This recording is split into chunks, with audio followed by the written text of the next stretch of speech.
भारत की प्राचीन विरासत को जानने और संजोने की दिशा में एक और बड़ा कदम उठाया गया है। विदेश मंत्री डॉक्टर एस जयशंकर ने हाल ही में गुजरात के लोथल में स्थित सिंधु घाटी सभ्यता के एक प्रमुख पुरातात्विक स्थल का दौरा किया। लोथल, जो हजारों साल पुरानी सभ्यता का प्रतीक है, आज भी अपने अवशेषों के माध्यम से हमें उस सुनहरे युग की झलक दिखाता है। इस ऐतिहासिक दौरे में भारतीय पुरातत्व सर्वेक्षण के अतिरिक्त महानिदेशक ने विदेश मंत्री को खुदाई की मौजूदा प्रगति और उससे जुड़े प्रमुख निष्कर्षों की जानकारी दी।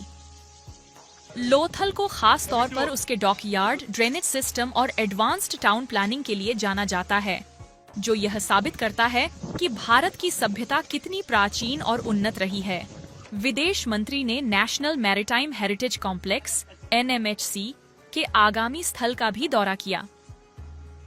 यह परिसर न सिर्फ भारत की समुद्री विरासत को सम्मान देगा, बल्कि आने वाली पीढ़ियों को इसकी जानकारी देने के लिए एक आधुनिक केंद्र के रूप में भी उभारेगा। डॉक्टर जयशंकर ने NMHC के विजन, निर्माण प्रगति और इसकी अनोखी विशेषताओं को लेकर एक विस्तृत प्रेजेंटेशन की समीक्षा की और परियोजना को लेकर अपनी संतुष्टि व्यक्त की। आज यहाँ तो ये नेशनल मैरीटाइम हेरिटेज कॉम्प्लेक्स में तो आए हैं। यहाँ आप देख रहे हैं कि काम चल रहा है और ये उसका पहला जो भाग जो है वो मेरे ख्याल से साल के अंत तक पहला भाग खत्म हो जाएगा। आगे का, क्योंकि ये बहुत बड़ा प्रोजेक्ट है तो उसके अलग अलग जो हैं भाग है।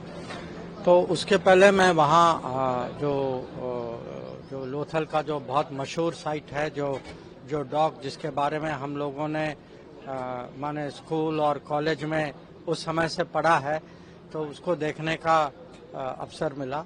और ये खुशी की बात है कि आजकल जो हमारी विरासत है उसके, क्योंकि लोगों की रुचि है उसमें, अब उनके लिए जो है सुविधाएं चाहिए, ताकि अगर देखने के लिए तो रोड चाहिए, बसेस या कार या रहने की जगह, या वहाँ जो ऐसी संस्था होनी चाहिए जो लोगों को समझा सकें कि हो क्या रहा वहाँ।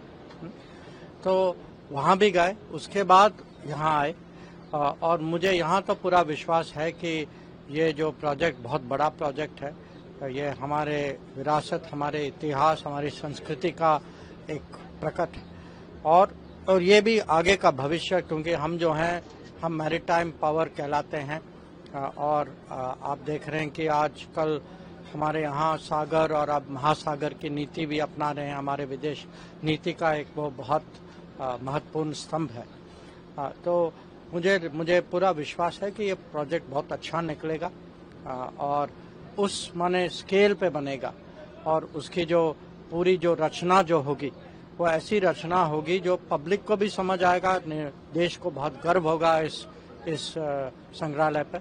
और जो आज तो मैंने देखा, मुझे अच्छी ब्रीफिंग भी मिली और मुझे विश्वास है कि ये बहुत अच्छा निकलेगा। नई जनरेशन यूथ किस तरह से उसमें से आगे? नहीं, देखिए, नई जनरेशन, जो मेरा अनुभव है, नई जनरेशन को दुनिया के साथ एंगेज करने में बहुत उत्साह है। कि आज आप देख रहे हैं कि विदेश नीति हो या दुनिया के बारे में जानकारी हो, क्योंकि ये जो है अब ये डिजिटल इरा है, स्मार्टफोन का युग है, तो लोग बहुत कनेक्टेड हैं, खासकर जो युवा पीढ़ी जो है। और जब वो कनेक्टेड हैं तो उनको ये तो स्वाभाविक है, तो उनका मन जो है वो जानना भी चाहेगा कि भाई हमारे इतिहास में क्या हमारी भूमिका थी दुनिया में और आगे क्या हो सकती। और जब हम कहते हैं कि भारत जो है एक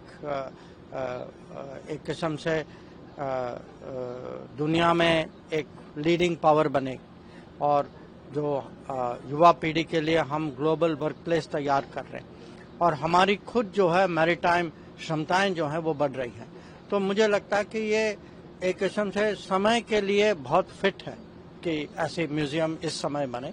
और मैं जो है शुभकामनाएं देता हूँ, क्योंकि इसमें बहुत लोग जुड़े हुए हैं।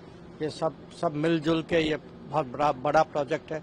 इसको आगे करेंगे तो हमारी शिपिंग हमारे मैरीटाइम, नेवी, कोस्ट गार्ड और